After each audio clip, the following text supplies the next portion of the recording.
bonjour, bienvenue dans le 7-8 Week-end sur TV78 Actualité et idées de sortie pour bien terminer la semaine dans les Yvelines. Voici le programme de ce 22 avril. Une ferme qui produit plus de 30 variétés de fruits, légumes et aromates. Jusque-là, rien d'étonnant, sauf qu'elle est installée dans un souterrain et la culture se fait hors sol. Une start-up francilienne a lancé le concept depuis un an à Sartrouville. C'est un rendez-vous culturel phare de l'été à Versailles. Le mois Molière se déroule en juin. La 26e édition a été présentée ce jeudi. Une programmation spécialement dédiée aux dramaturges dont nous célébrons cette année le 400e anniversaire. François de Mazières, maire de Versailles, est notre invité. Et puis comme tous les vendredis, nos idées de sortie pour le week-end avec un focus spécial sur les vacances de printemps qui démarrent ce soir pour les Yvelinois. Il y a un Yvelinois qui est particulièrement heureux d'être en vacances ce soir. Enfin, il n'est pas vraiment en vacances, mais il est avec moi en plateau. C'est Vicente Maria Santisteban. Heureux que les vacances débutent puisque il y aura votre sélection d'idées de sortie et forcément beaucoup d'idées de sortie en ces vacances de printemps. Et il y a aussi une invitée exceptionnelle dans ce 7-8 Week-end. Oui, exactement, Grégory. J'ai eu la chance de rencontrer Clémence Castel, alors double gagnante de Koh-Lanta en 2005 et 2018. Elle est venue à France Miniature nous présenter un peu le nouvel espace dédié à la célèbre émission, donc des jeux d'eau, des épreuves, voilà, plein de choses pour se régaler en famille. On a vu un petit aperçu, vous avez fait votre choix, tribu jaune, tribu rouge. Moi j'avais la tribu jaune, moi. Et on a vu qu'elle avait son foulard de tribu rouge et on en parlera tout à l'heure bien sûr, on vous retrouve tout à l'heure dans le 7-8 Week-end. Ce n'était qu'un parking désaffecté il y a un an, c'est maintenant une ferme urbaine de 1300 mètres carrés produisant fruits, légumes et aromates en culture hors sol. Créée par la start-up Champerché en 2017, cette ferme basée à Sartrouville exploite le concept de la bioponie. Explication dans ce reportage de Céline Charles.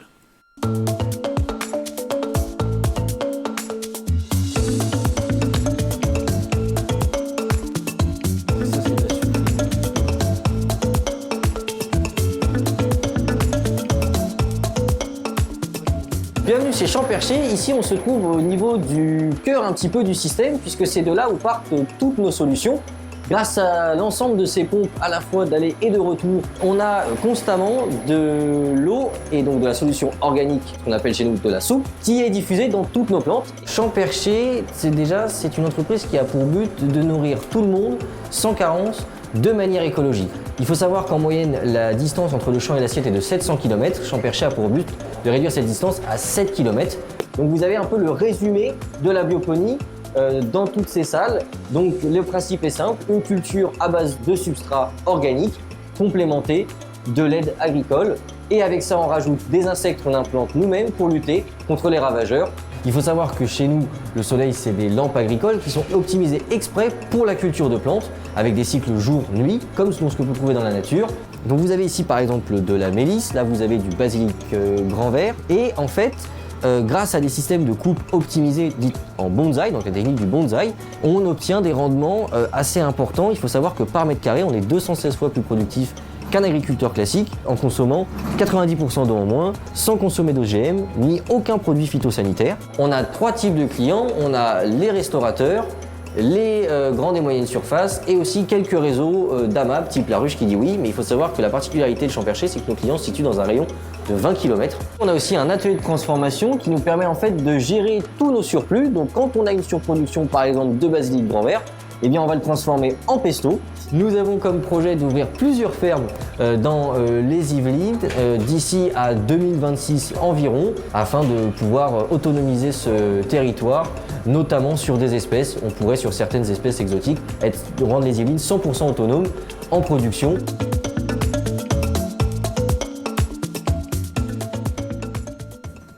La semaine qui se clôture dans les Yvelines, elle a été plutôt courte avec en début de semaine le lundi de Pâques férié, mais l'actualité ne s'est pas arrêtée. Ce qu'il faut retenir en 78 secondes, c'est avec Céline Charles.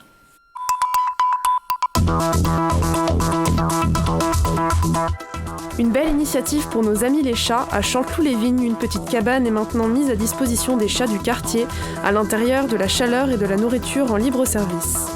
Côté sport, le footballeur yvelinois Aurélien Collin a décidé de prendre sa retraite à 36 ans. Il avait notamment remporté le championnat américain de la Major League Soccer. Une partie de la route nationale 12 a été fermée dans la nuit de jeudi à vendredi. En cause, un exercice de sécurité civile dans le tunnel de Chenevière au niveau de Jouarre-Pontchartrain. Un feu de forêt s'est déclaré dans la commune de Rochefort en Yvelines. 70 pompiers et une trentaine de camions ont été mobilisés sur place. Plus de 8 hectares ont été brûlés, mais aucune habitation n'a été impactée. Un contrat historique pour Ariane Space, filiale d'Ariane Group basée au Mureau. Dans le cadre du projet Keeper d'Amazon, 18 lancements de la fusée Ariane 6 vont être effectués. Et puis, côté loisirs, un nouvel espace Koh-Lanta a été inauguré pour la réouverture annuelle du parc France Miniature avec la présence de Clémence Castel, double gagnante de l'émission. Petits et grands pourront s'affronter durant une série d'épreuves.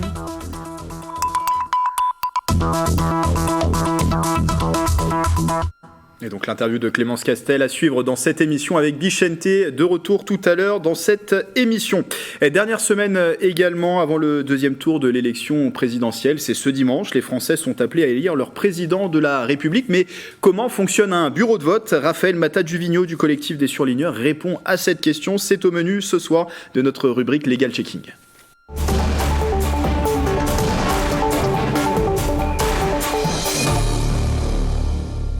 Comment fonctionne un bureau de vote ? Selon le code électoral, un bureau de vote est composé d'un président, de 2 assesseurs et d'un secrétaire. 2 membres au moins doivent rester présents tout au long du scrutin, le président du bureau, ou à défaut l'assesseur le plus âgé, et un assesseur. L'assesseur est un électeur chargé d'accompagner le président du bureau de vote afin de s'assurer que le scrutin se déroule dans le respect de la loi.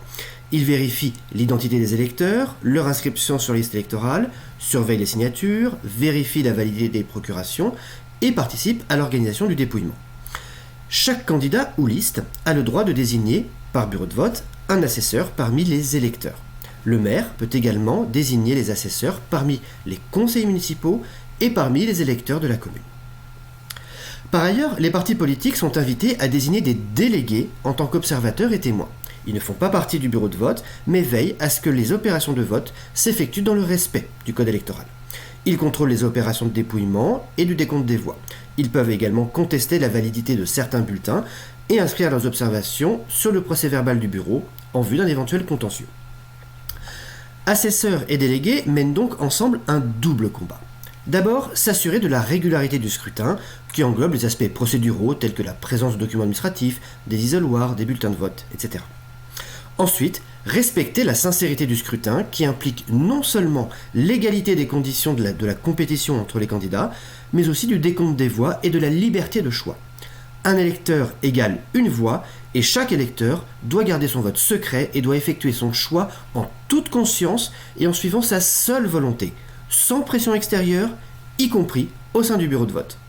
C'est la garantie de la démocratie.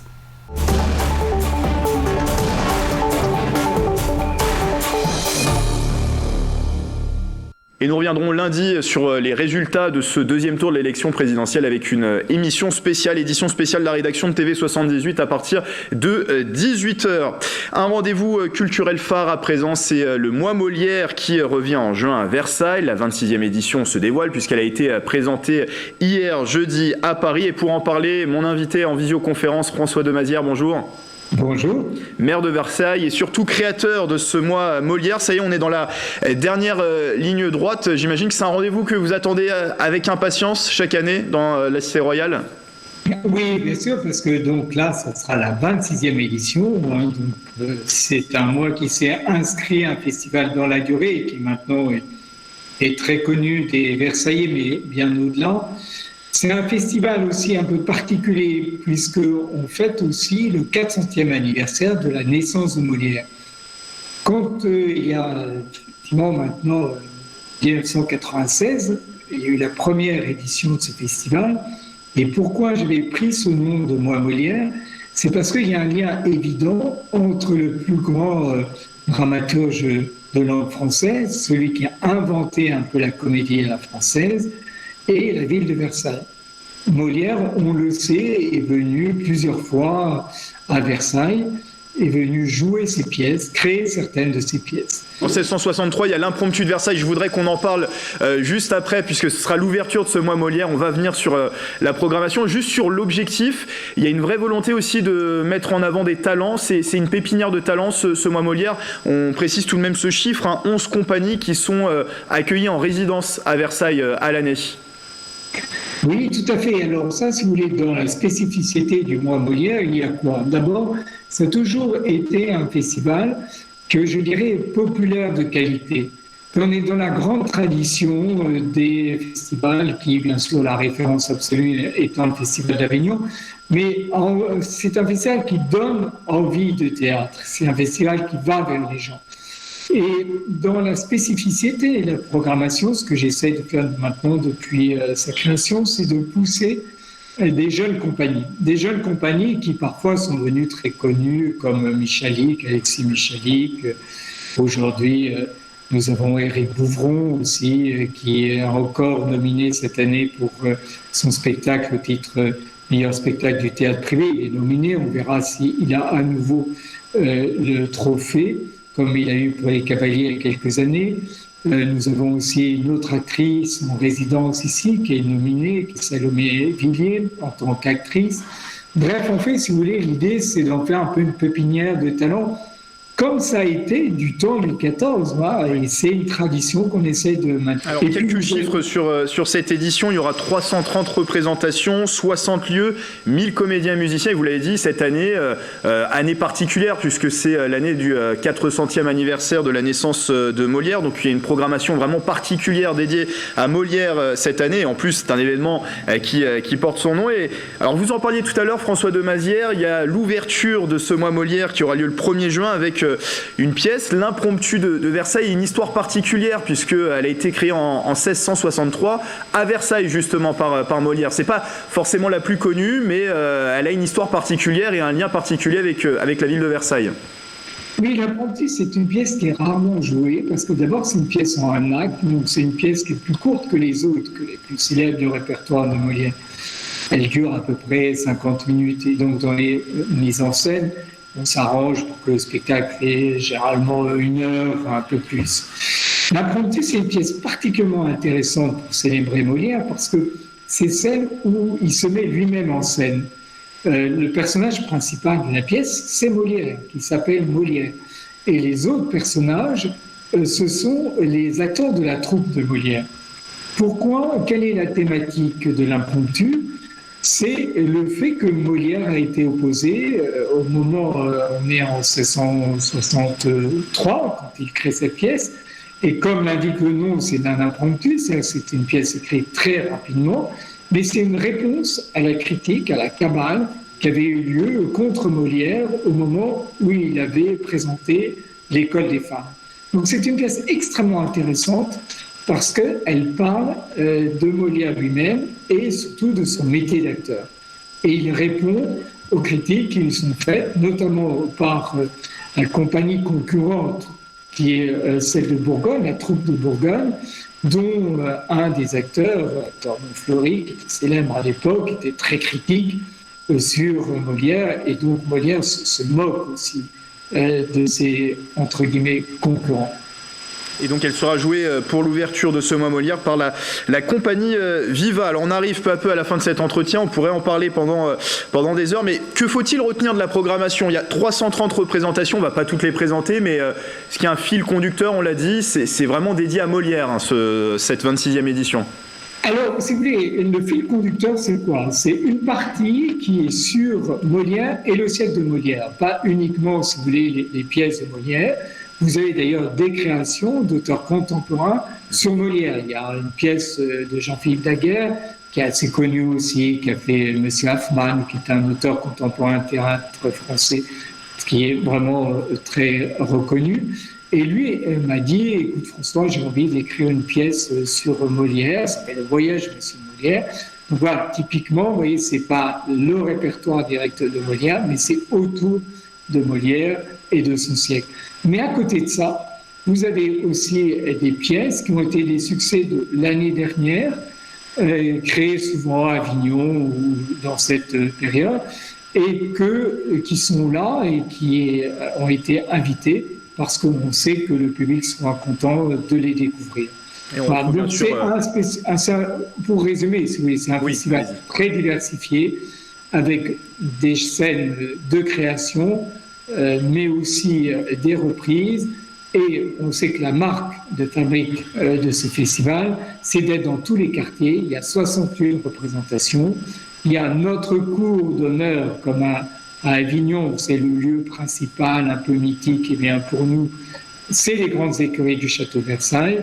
C'est là où il y a une programmation, on va dire, un peu officielle.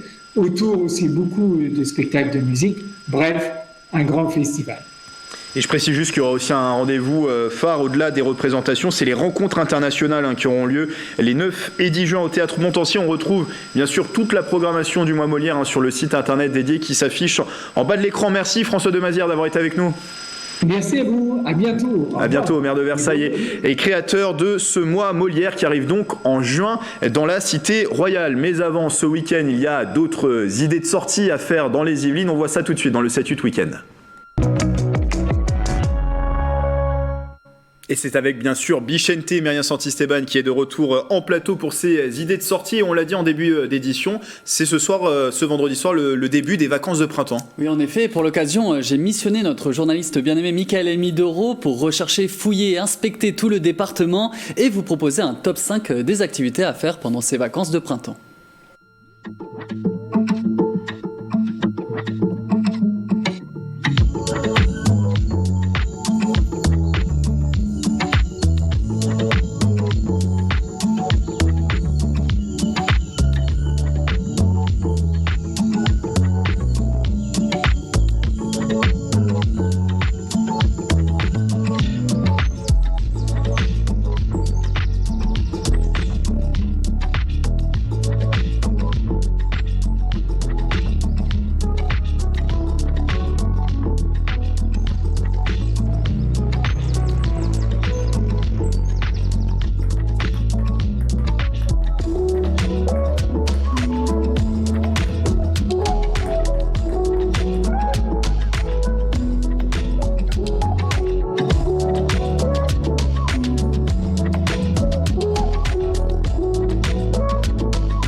Bon, vous avez prévu quoi ce week-end, Bichente ? Le retour des grandes eaux à Versailles, c'est toujours un moment sympa de l'année. Après, les tanières de Thoiry, c'est un petit budget, donc faut voir. C'est vrai que c'est un grand classique, ces grandes eaux musicales au château de Versailles. Alors, je sais que c'est l'une de vos émissions préférées, après le 7-8 week-end, bien sûr, Bichente. Beaucoup de téléspectateurs, j'en suis sûr, la suivent régulièrement. C'est Koh-Lanta, et vous avez rencontré à Elancourt l'une des légendes de ce jeu télévisé. C'est ça, comme on le disait en début d'émission, il s'agit d'une double gagnante, Clémence Castel. Rien que ça, la star de Koh-Lanta était à France Miniature cette semaine afin d'inaugurer le tout nouvel espace dédié à la célèbre émission. J'ai pu découvrir les lieux avec elle. Regardez.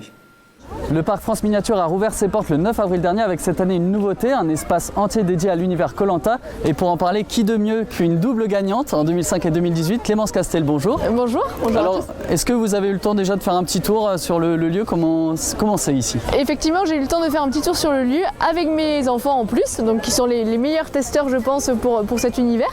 Et voilà, dans cet univers, on retrouve l'univers Koh-Lanta évidemment et toutes les épreuves qui vont avec.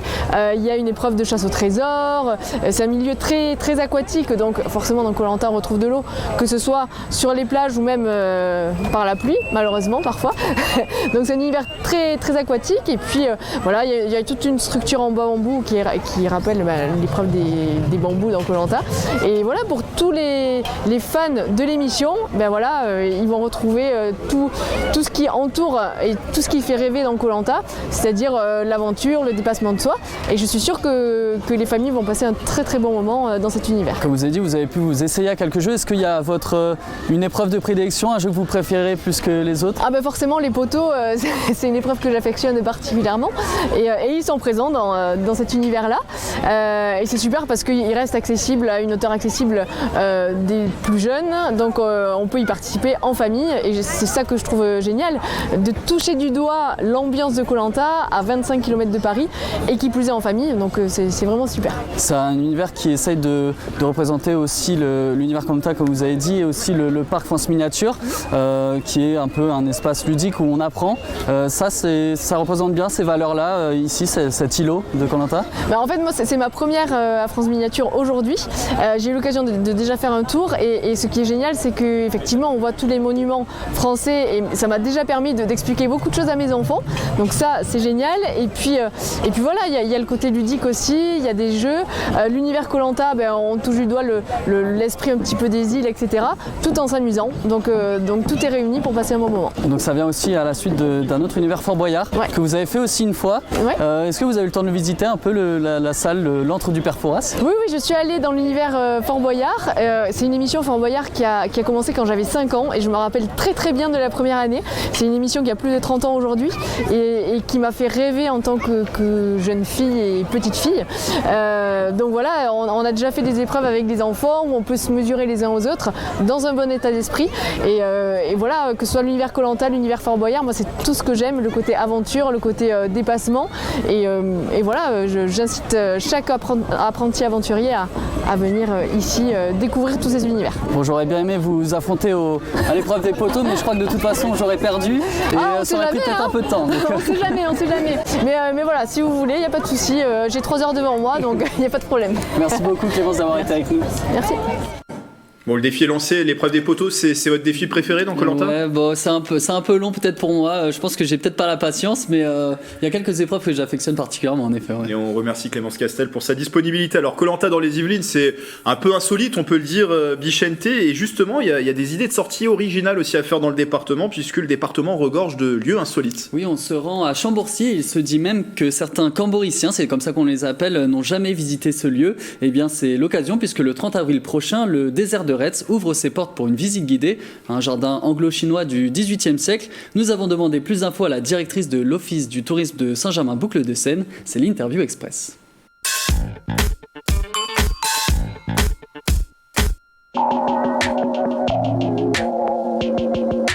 C'est une visite guidée qui dure à peu près 1h30 et on vous emmène en fait au désert de Retz, à Chambourcy, qui est un parc anglo-chinois où vous allez découvrir l'histoire et puis ce lieu un peu empreint de magie. C'est 14 € par adulte et 8 € par enfant et en fait on organise des visites régulières dont celle du 30 avril.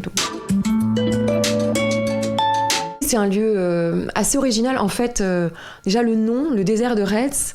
Donc le désert, en fait, au XVIIIe siècle, c'était un endroit retiré dans un enclos qui le tenait à l'écart du monde. Retz, en fait, tout simplement, c'est le lieu, en fait, où François de Monville achète à Saint-Jacques de Retz.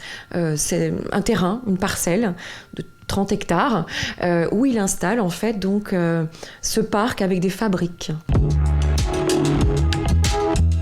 Certains vont être passionnés par l'histoire de ce lieu, les personnalités qui ont été accueillies. D'autres vont être passionnés par les essences rares que vous pouvez y trouver. Les plus petits vont adorer un peu se balader, même si, sous la responsabilité des parents. Donc c'est un lieu qui parle un peu à tout le monde. Et une dernière idée, Bichente, à vélo. Bon, ce week-end, c'est râpé. A priori, la météo sera pas au rendez-vous. Mais normalement, la semaine prochaine, peut-être dimanche, un peu de soleil prévu pour, pourquoi pas, sillonner le département. Oui, c'est toujours sympathique d'arpenter les villes, les campagnes en pédalant. Et encore plus lorsque c'est pour défendre les couleurs du département. L'application de randonnée à vélo GeoVélo lance l'événement du mai à vélo. Pendant un mois, il s'agira de parcourir un maximum de kilomètres dans les Yvelines pour donner à son département le meilleur classement possible en France.